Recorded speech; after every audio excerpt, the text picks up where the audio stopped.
Muraho neza nshuti bakunzi mukunze kudukurikirana hano kuri izi mbuga nkoranyambaga zigaragaza amashusho ariko tubigisha indimi zitandukanye. Ahangaha tubibutse ko ari ku rubuga rwitwa Liberty Speaking TV, aho twabateguriye indimi zitandukanye zaba izivugwa muri Afrika yo hagati, iburengerazuba n'ahandi hose muri Afrika ndetse no ku isi hose. Mu yandi magambo, indimi z'amahanga n'indimi z'abanyafrika hano zizahigishirizwa. Uyu munsi tugiye kubigisha Ikinyarwanda. Uyu munsi rero twabazaniye isomo rya 4. Njyewe ugiye kuribigisha nitwa Uwingabiye Jean de Dieu mu Rwanda. Wowe witwa nde? Nizere ko aho uri hose wamenye kuvuga amazina yawe mu Kinyarwanda.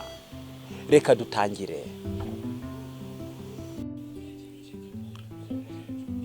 Lesson 4.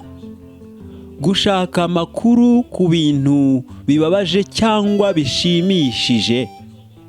Imibanire y'abantu n'abandi.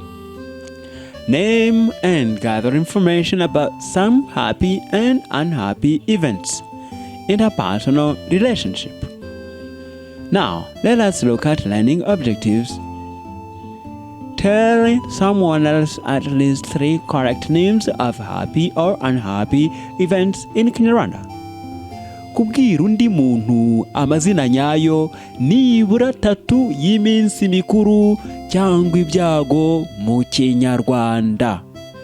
Get information in Kinyarwanda about happy and unhappy events. Kubaza amakuru mu Kinyarwanda ku bijyanye n'iminsi mikuru cyangwa ibyago.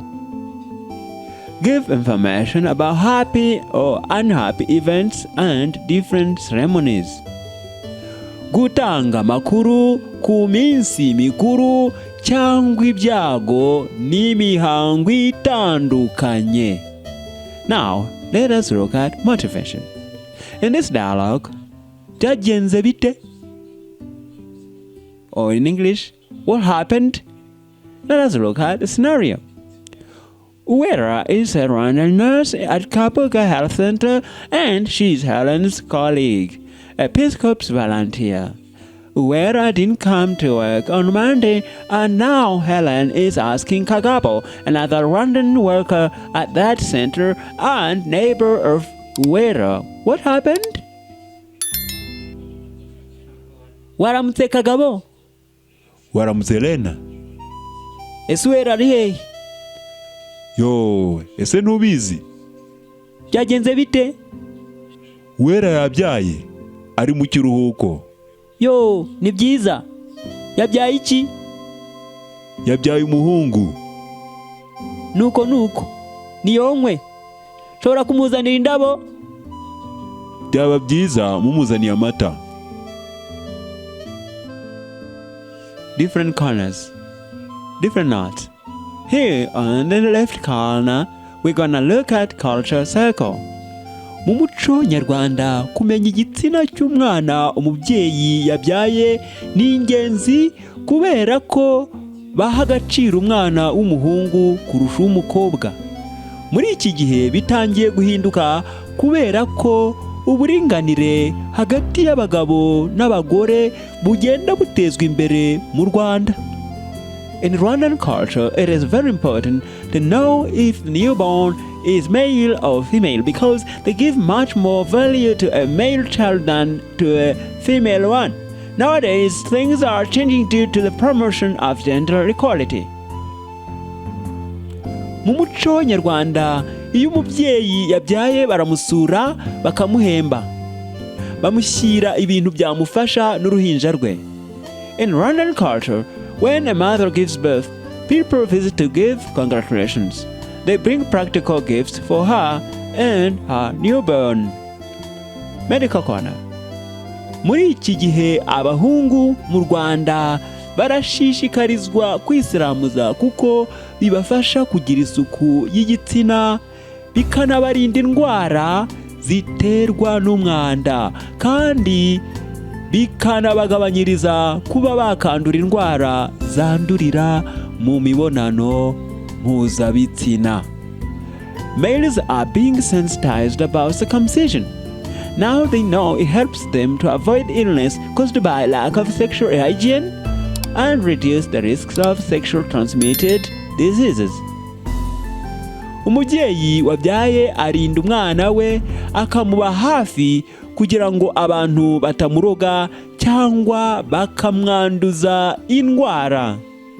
A mother who has a newborn protects her baby from people who may poison or transmit diseases to them. Safety and security square. Mu birori umuntu agomba kwitonda ntasiga ibyo kunywa bye bifunguye cyangwa ibyo kurya bye kuko bashobora kubiroga. Pay attention when you are participating in a ceremony. Never leave your opened drink or food unattended because it may be poisoned. Kunywa inzoga nyinshi nabyo ni bibi kuko bishobora gutuma abantu baheraho bakakugirira nabi wasinze. Drinking too much beer is dangerous. You may get drunk and there are people who will take advantage of you. Take honor. Ni byiza kwambara neza ndetse no kwambara imyenda ijyanye n'ibirori ugiyemo. It's best to be well dressed at all times and to wear the clothes that are relevant to the ceremonies in which you are attending. Hari amakonji yanditse kuri kalendari, hari n'andi abatanditse ariko bakayavuga kuri radiyo cyangwa nanone bitewe n'ikintu cyabaye. Urugero, ubukwe, gupfusha umuntu wa hafi mu muryango, kurwara n'ibindi n'ibindi. There are days on the calendar that are viewed as holidays. Other days off are given to people because of a particular event. Example, wedding, a death of a close relative, a sickness, etc. Hari igihe haba konji kubera igikorwa runaka cya rusange ku baturage. Ni ngombwa kwifatanya n'abandi mu gihe uri umukorerabushake. Icyo gikorwa cyitwa umuganda. Haba umuganda mu gihugu hose ku wa gatandatu wa nyuma wa buri kwezi. Umuganda is a community work day in the entire country. It takes place on the last Saturday of every month. Volunteers should also participate. Language tips. Abavumbyi ni abantu baba baje mu birori kugira ngo nabo banywe kandi barye. Ntibatwerera, ntibanatanga imfashanyo ijyanye n'umuhango. Abavumbyi is the name given to the non-invited people who come to the ceremony to drink and to eat. They don't contribute nor help in the ceremony. Now, let us look at exploitation. Vocabulary. We're gonna see happy and unhappy events. Iminsi, mikuru, ibyago. Let us look at the context. Uwera yarabyaye. Uwera has given a birth. Ejo hashize yakoze umunsi mukuru wo kwita izina. Yesterday, he had a naming party. Yohana yapfushije umugore. Bari mu kiriyo. John has lost his wife. They are in the mourning event. Jane yakoze ubukwe ejo none se yapfuye birababaje. Jane had a wedding yesterday, but his dad died. It is sad. Now, try to translate the following words into English. Umunsi mukuru. Ubukwe. Ubunani. Kwita izina. Noheli. Icyunamo. Ikiruhuko. Pasika. Umunsi w'intwari. Now, try to compare to your answers to what I'm gonna give. Umunsi mikuru in English is a party. Ubukwe in English is wedding. Ubunani in English means New Year celebration. Kwita izina in English is naming ceremony. Noheli in English is Christmas. Ichunamo in English is morning. Ichiruhuko in English is day off or holiday. Pasika in English is Easter.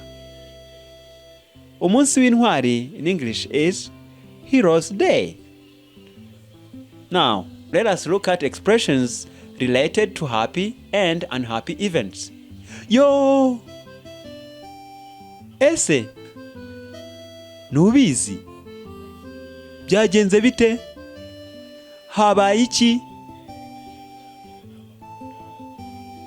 Okay. Yo! It's an exclamation word. Ese? Really? Nubizi? Don't you know? Byagenze bite? What happened? Habaye iki? What's happened?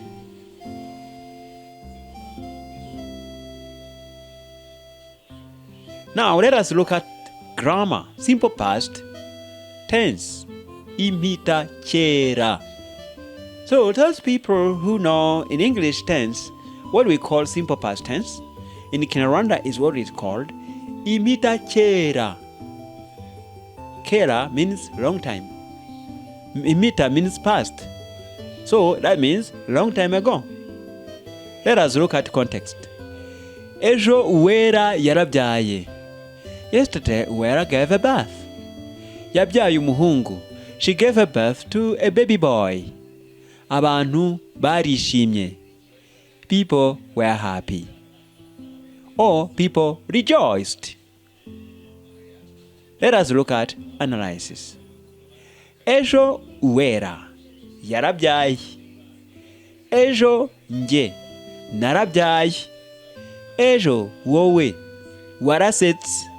Ejo abantu barishimye. Let us try to translate those sentences or those phrases. Yesterday Uwera gave a birth. Yesterday I was sick. Yesterday you laughed. Yesterday people rejoiced. What is the rule? Let us go on. Here the rule is, these underlined verbs are in the simple past tense. In Kinyarwanda, to conjugate a verb in the simple past tense, we replace the ku or gu of the infinitive by the verbal prefix plus the tense marker ara. If the verb does not have an object or a, if it does, plus root plus the end syllable ye. Example: yarabyaye. Infinitive is kubyara. Kubyara. As you can see, the root is jar. That ku is like two. Jar is bear children or give birth. Ku is the infinitive mark. Jar is the verbal root. A is the infinitive final. Let us see. Simple past is yarabyaye. That ya means someone, he or she. But at this time, no man can give birth. The mother gives the birth. A is like she. She. Arabyaye. That ara is that root. You remember the verbal root there. So in Kinyarwanda, this is what we call rule. For those who know Kinyarwanda, this is what we call amategeko y'igenamajwi. So the word arabyaye is the full past of yarabyaye. So in the rules, a plus a or a plus a gives ya, and r plus the final ye gives ye. That means the r drops. Examples: inshinga or verb, yarabyaye, conjugated verb, yarabyaye, and infinitive, imbundo. Those who want to know the Kinyarwanda for infinitive is imbundo. The infinitive of yarabyaye is kubyara. Kubyara is to give birth or to bear children. Imita kera, to form the simple past form, is arabyaye. To get the full simple past yarabyaye, the A becomes Y in front of A. For those who speak Kinyarwanda, A ihinduka ya iri imbere ya A. R drops in front of or before YE. For those who speak Kinyarwanda, Ra iburizwamo iri imbere ya ye. Next, wararirimbye. Wararirimbye means you sang. That is a conjugated verb in the simple past. The infinitive is kuririmba. Kuririmba, in the form of the past, it may be uararirimbiye. So that was wararirimbye. The rule is U becomes W in front of the vowel. U ihinduka wa iri imbere y'inyajwi. U ihinduka wa iri imbere y'inyajwi. In English, U becomes W in front of or before a vowel. Next, narasetse. I laughed. That is the simple past. The infinitive is guseka. The past form is narasekeye, but the pronunciation is narasetse. That's the rule. Ku becomes gu in front of or before the silent or the voiceless letter. Ku ihinduka gu iri imbere y'indagi. Indagi means silent letter. K plus Y becomes ts. Ka wongeyeho ya bihinduka tsa. That's the rule in Kinyarwanda. Let's continue. So in yarabyaye, the personal pronoun a becomes Y because it comes before a or a. The tense marker ara. The tense marker is ara. The root of the verb jar loses its r when combined with the final ye. The final is ye. More examples. Ejo Kalisa yararwaye. Yesterday, Mr. Kalisa fell sick. Umwaka ushize naratewe. Last year, I was attacked. Mugabo yarasaze. Mugabo went crazy. Uwera yabyaye umuhungu. Uwera gave birth to a baby boy. Look at the rules.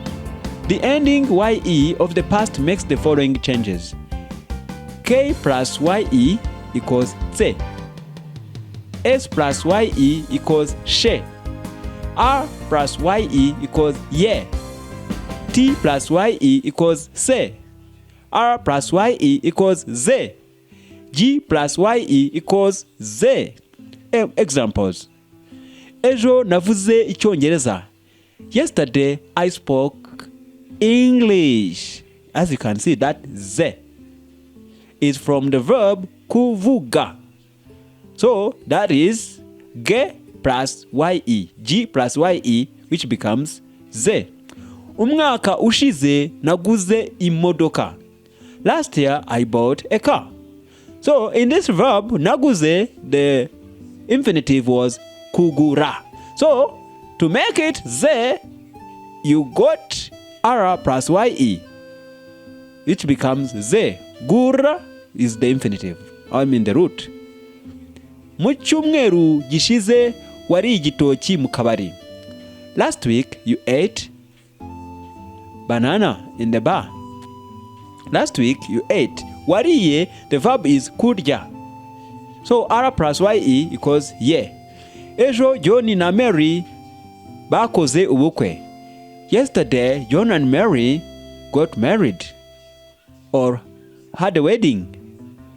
Here bakoze is from verb gukora. Kora, ra, R plus YE becomes ze. Linguistic functions. Inquiring about happy and unhappy events. Kubaza amakuru ku minsi mikuru n'ibyago. Context. Now, you are going to listen to this conversation. A and B are going to talk. Kwa Kagabo ko hari abantu benshi habaye iki? Hari ubukwe? Now we can see Kagabo's home is crowded. What happened? Is there a wedding? Oh yeah, so ubukwe. No, it's not a wedding. None niki cyabaye? So what happened? Umwana we yapfuye bari mu ihamba. His kid has passed away. The funeral is going on. Analysis. In Kinyarwanda, to inquire about happy and unhappy events, we use questions like habaye iki or byagenze bite? The answer may be habaye, which means there is or there are. For example, habaye ubukwe, habaye icyunamo means there's a wedding or there's a mourning. Practice. This is the homework for you. It's a pair work. You will sit in pairs and read the following sentences. Then underline the names of happy events and put in brackets the names of unhappy events. Ubukwe bwa mugeni ni kubunani.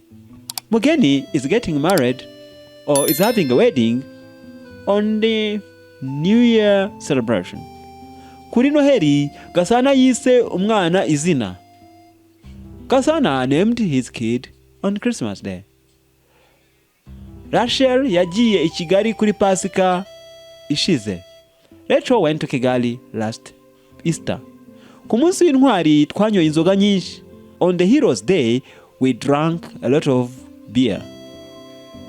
Free discussion. Now, discuss how the following days are celebrated in your country. Noheri, ubunani, umunsi w'ubukwe, umunsi w'icyunamo. Conjugation. Complete the verbs in the brackets in the simple past tense. Ejo hashize David or David. The past unconjugated verb is guhobera, to hug. Mary. Njyewe, the past of kubyara, which means to give birth. Mu cyumweru gishize, muganga, the past of kuvura, abarwayi. Ejo hashize Peter kujya muri Batos Hotel. Number 5. Kuwa 9 z'ukwa 11 2001 Abanyamerika gutora in the past. So this book was composed in this year. That's the reason why we are using these sentences. So on the 9th of November 2001, the American people in the past of to elect. 6. Mu kwezi gushize Karisa, the past kurwara malaria. Last month Karisa, the past of to be sick or to have malaria. Let us look at the link to the host community. Go and ask your host families about the main events they celebrate and how they celebrate them. Use the following questions and be prepared to report the information in your classroom or in your location when you come to Rwanda or wherever you are. Mugende mubaze abarimu banyu cyangwa se abagenzi banyu iminsi mikuru bizihiza nuko bayizihiza, mwifashishije ibibazo bikurikira kandi mwitegure kuvuga mu ishuri ibyo bari bubabwire. Question. Ikibazo: iminsi mikuru mukunda kugira ni iyihe? Muyizihiza mute? Igenewe bande? Haba hari iki? Kangahe mu mwaka? Twizere ko mwanejejwe n'iri somo. Niba yari inshuro yawe ya mbere gukurikira rino somo, twagira ngo tugushishikarize gukanda hariya hasi handitse subscribe h'umutuku kugira ngo ubutaha andi masomo azakugereho. Kandi ntukibagirwe gusangiza inshuti zawe ndetse no gukunda amasomo yacu ukanze kuri like ndetse na share. Yari mwarimu wanyu bakunda mu Rwanda, Uwingabiye Jean de Dieu.